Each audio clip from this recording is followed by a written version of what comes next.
Adam Lang, and this is Good Evening KU. I am Liam Peterson. So I heard that Australia is actually delivering burritos by drone now. That's pretty cool. They're way ahead of us on the whole delivering fronts, Yeah. food fronts thing. I don't know about burritos because I don't eat burritos, but like I think that other foods would be beneficial. Yeah, what makes them jump like immediately to burritos? Burritos, Like, yeah. You got to start with pizzas first, and then you got to go to sandwiches. Then you got to deliver tacos. You got to start with better foods than just burritos. Yeah, I mean, a burrito, what if it just drops it, just like a bunch of beans all over the ground, you'd be like, oh, a dog pooped right here. And then you would just leave Australia because there's dog poop everywhere. To leave, just evacuate. No, I think it's actually like a great idea. We actually have a video of just kind of like showing you technicalities of it. But yeah, so we're... That's pretty cool. Yeah. I wonder how like it works with the, like cause burritos most of the time are hot. So I don't know how far away like you could be able to like deliver them from and like, so that's kind of a. But the thing is, like, Australia is pretty open and rural. That's a hard word to say. Rural.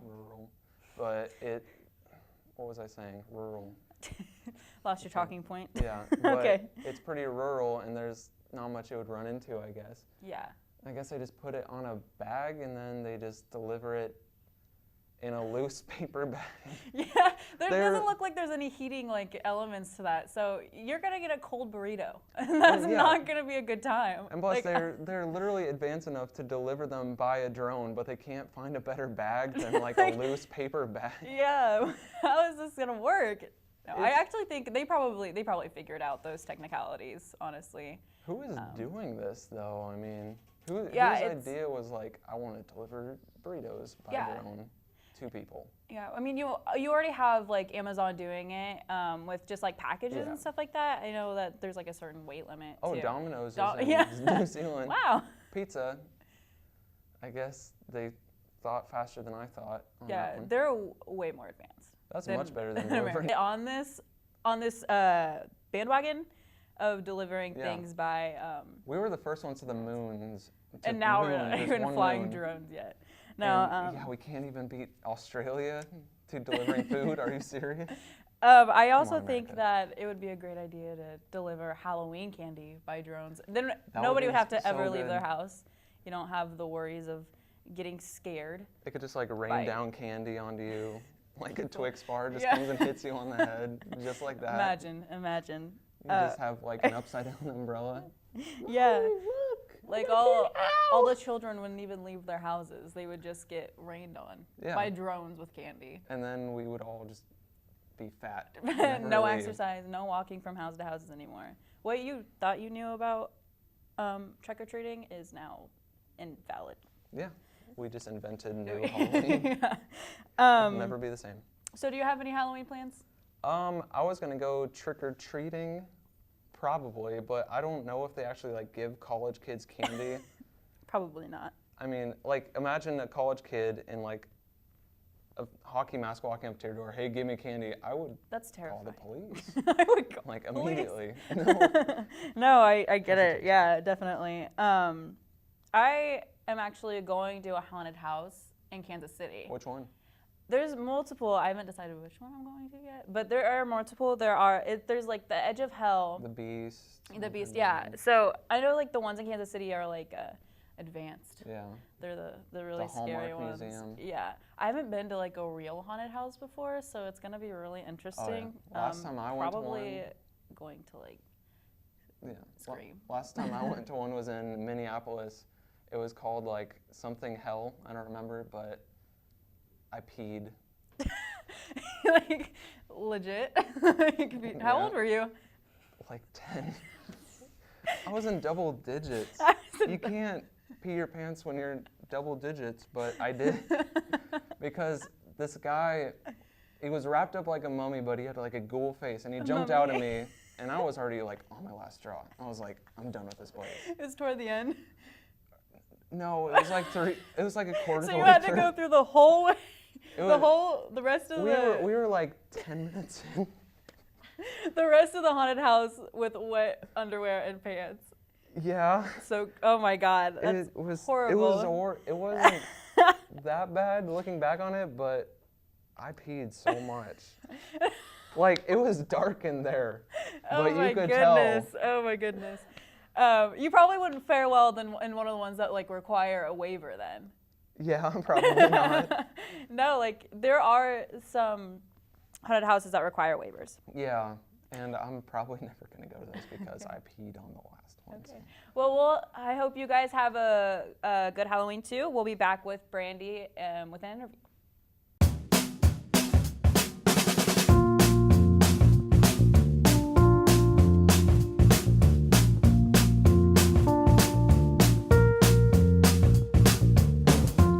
When you shop local in the heart of the city, you support the people that make our community thrive. The money you spend here stays here, in this place we call our home. Lawrence, Kansas, where there's good old-fashioned hometown pride. Eat local, drink local, shop local.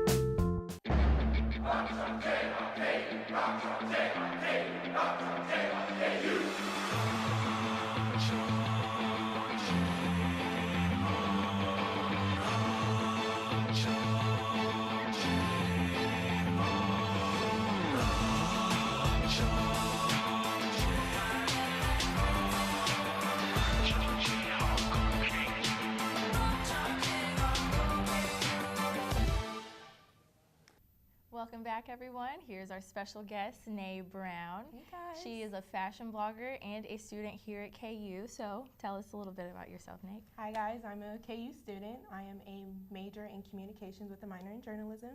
I am currently working on my fashion blog, just sharing my ideas and creativity with you guys, and I hope you guys like it. Yes. Okay, so what made you want to get into the fashion industry? Honestly, I've just loved fashion. I love putting on clothes, loving how it feels, and just knowing that I'm going to look good when I get out the house. Exactly, like today. Thank you. Yes, it's always fun just to try on new things, to express how you feel in a day, and then just have fun with it. Exactly. Okay. So if you could describe your fashion style in one word, what would it be? Daring. And why is that? Definitely daring because I like to touch the limits. I like to see what I can do, what I can work with fabrics I can try, and see what comes out. That's awesome. So today you brought a couple of your pieces with us from your fashion blog. So could you describe some of those? Some of the pieces that you guys are going to see are actually skirts and dresses that I made, and with the photographer that I work with very closely. He takes pictures of some of my ideas and we put it together and create masterpieces, and that's what you guys are going to see. So then you made the skirts and the pieces all by scratch? Yes, the skirt, the dress. There's some tutus that are in there that I did not make, but just the put together of the outfits are all me. I style the whole shoots and everything like that. So you're seeing a piece of me in all of those. That's awesome. Okay. So what else, what do you want your audience to know about your fashion blog? Just know that it's so authentic and it's just me. So if you want to get to know me, you're gonna have to go to my fashion blog and get to see what's on it. Exactly. I just love being able to share my ideas with everybody, so I just want everybody to see them. Okay. And where do you get your inspiration from? Honestly, I just get it from seeing everybody, just because I see all the different styles that are in the world, and I just want to see if mine can correlate with it or not. So I'm just, everybody's my inspiration, to be honest. America's Next Top Model, kind of something like that. Okay, so what are some of your upcoming projects that you have for us? Currently I'm working on something called Proms for Doms. That's just, if you guys have any type of professional or formal dresses that you guys have from previous homecomings, proms, just donate them, because I would love to give them to young girls that aren't fortunate enough to get those great dresses that we have and anything like that. Also, I'm coming with a YouTube channel with my best friend. Awesome. So you guys will be seeing today. Yes, he's here today. You guys will be seeing that as well, and then more photo shoots, more blogging, everything like that. So are you thinking about coming up with a possible line? Is that in store? Of course. Awesome. So I'll be wearing, what would the name be? Right now it's looking like Leaf. Okay, so I'd be wearing Leaf by Nae. Just a little bit. Yes, that's so cool. Okay, so do you have anything else for us? No, just thank you for having me, guys. Yes, thank you for coming. Next up after the break is news. Have a nice day. You too.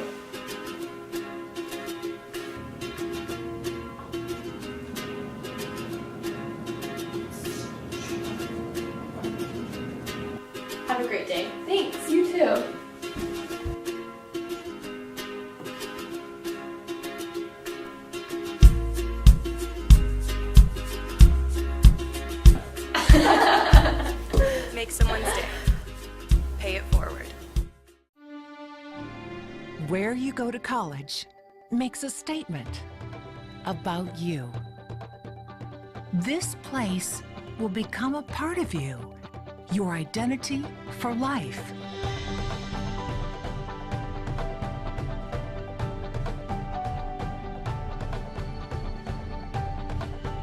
The University of Kansas, a great place to be you.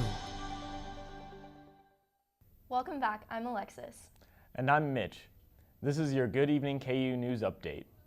KU College Republicans and the Network of Enlightened Women are sponsoring a speech by pro-conceal carry speaker Antonia Okafor.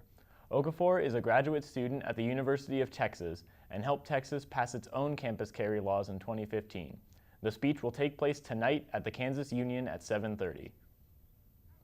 A $2 million tunnel project was approved by the Lawrence City Commission last week. The bike and pedestrian tunnel will run under 19th Street with hopes of improving safety at the intersection. Constructions will begin in May after students have left campus and there is less traffic. All three suspects arrested in connection with the recent triple murder on Massachusetts Street are scheduled to appear this afternoon in Douglas County District Court. At about 1:40 a.m. on October 1st, a series of gunshots erupted after a physical altercation at 11th and Massachusetts Streets. Each of the suspects is being held on bond and is charged with second-degree murder. However, even with the three men in custody, police say their case is not yet shut and urge anyone who witnessed the events to contact them if they haven't already. Lawrence was just named the most LGBTQ inclusive city in Kansas. Lawrence received 74 out of 100 score in the Human Rights Campaign's Municipal Quality Index, which measures how inclusive laws, policies, and services are for the LGBTQ people. Lawrence received a perfect score in the non-discrimination laws category, which prohibits discrimination based on gender identity and sexual orientation.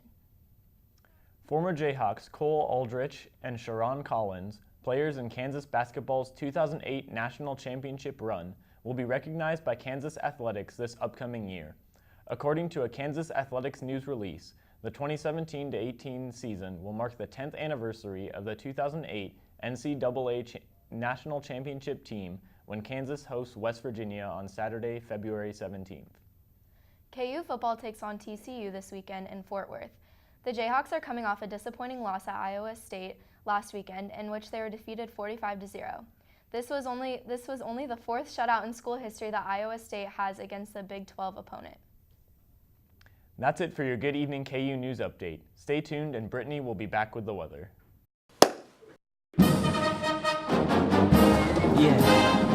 Yeah, I always just clap at this part. This is where everyone's talking amongst themselves. Do you know how to do it? Do you know how to do it? Are we supposed to smile? When do we start? Somebody over here already started. Can we talk about the piccolo part's the most complicated one? It is. If you listen, you're doing it when the band's not playing. You have to tell me when it starts. I still don't know. Here we go.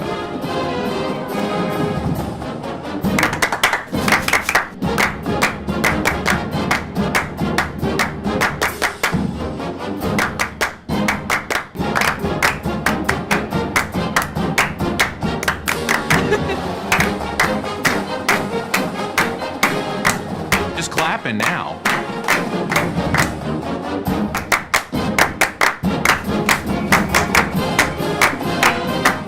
No humps. Nailed it. I practiced this morning. Mine was just two people. It has a right and a wrong way of doing it.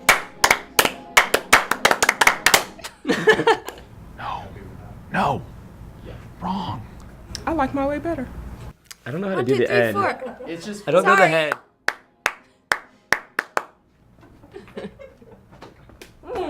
That's great. It's hard by yourself. Good Wednesday, everyone. Welcome back. We finally made it to the middle of the week, and we are in for an interesting end to our week. But before we get to that, though, let's take a live look outside with a fellow meteorologist, or studying to be a meteorologist. Her name is Jade. Jade, how's the weather outside right now? Thanks, Brittany. The weather out here is actually beautiful right now. There's no wind. It's beautiful temperatures. People are even wearing shorts, light jackets. Much, much better than yesterday. The windy cold temperatures yesterday have gone, and it's just beautiful right now. Definitely. How's the sky? Is it blue? You see some blue? Are there a few clouds up in it? Yeah, the sky's actually super clear. You can't see really many clouds, maybe a few cirrus off in the distance, but other than that, it's clear skies right now. Okay, one more question before I let you go. So it's nice today, but later this week it's going to get really cold. What do you think? Are you excited, or how do you feel? I am not excited. I'm enjoying this weather right now. Not really looking forward to the cold temperatures personally, but yeah. I don't know how everyone else feels about that. I've heard mixed emotions, but anyway, great day today. Thank you so much for that live look outside. We're going to throw it back inside now, talk about the interesting weather we're looking forward to for the rest of the week. We're going to have a large change in temperatures ahead. Our first freeze is going to be possible, and windy conditions are going to stick around for the rest of the week, but the weekend it's going to calm down wind-wise, but those cold temperatures are just going to come through, and they will come fast and last. Right now, like Jade said, we're sticking at a temperature of 73 degrees. Very nice out, mostly clear skies, and that's what the reason we're able to warm up to that temperature of 73 degrees, so absolutely beautiful.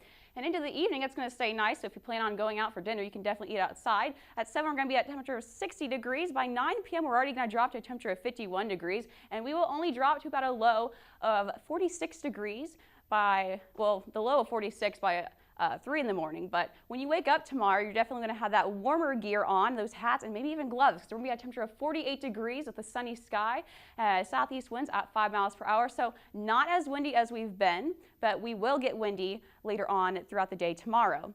Here is the surface analysis, because we're going to have a high of 71 tomorrow, so a little bit colder than today. But no, we are going to have a cold front move through. This is at 1 p.m. Tomorrow. That cold front will already be through Lawrence and will continue to move its way or make its way out of our area. So our temperatures will drop, and that's going to make us cold for the rest of the week as we move on. Cold enough that we actually have a freeze watch that the National Weather Service has recently issued, and that will be from Friday through Sunday morning. We're going to have lows in the upper 20s to lower 30s. So if you have any plants outside, maybe consider bringing those in, because that freeze might potentially kill them. So you want to keep those plants alive, because we are definitely going to have that first freeze probably in this time period. Here is your KU football forecast. Really cold for the football game. If you plan on going, make sure you have really heavy coats on. Those gloves, you definitely want to stay warm, because that high of 48 is going to be very chilly during game time. Mostly clear skies though, and like I said, extremely cold, so be prepared if you head to the game. Here's your Halloween planner. This is very far ahead still though. Temperatures at a high about 51 degrees, so extremely cold. That's our high. If you have kids going out to go trick-or-treating, make sure they have the proper equipment and gear on, because it's going to be extremely cold, and especially during that evening hours, because this is a high. So when it gets down the evening hours, we're going to be below in the lower 50s, possibly even those upper 30s during Halloween trick-or-treating time. Here's your 5-day forecast. Thursday, like I said, 71 degrees. There's that big drop in temperature by Friday, because that cold front at 45 for your high. Saturday, we're going to be a little bit warmer at 48 degrees, and by Sunday, we'll be at 56, and then warming back up for the Chiefs game by 60 degrees on Monday. So still pretty chilly, but that cold trend is going to stick around for a good half of the week. Thanks for tuning in to Good Evening KU.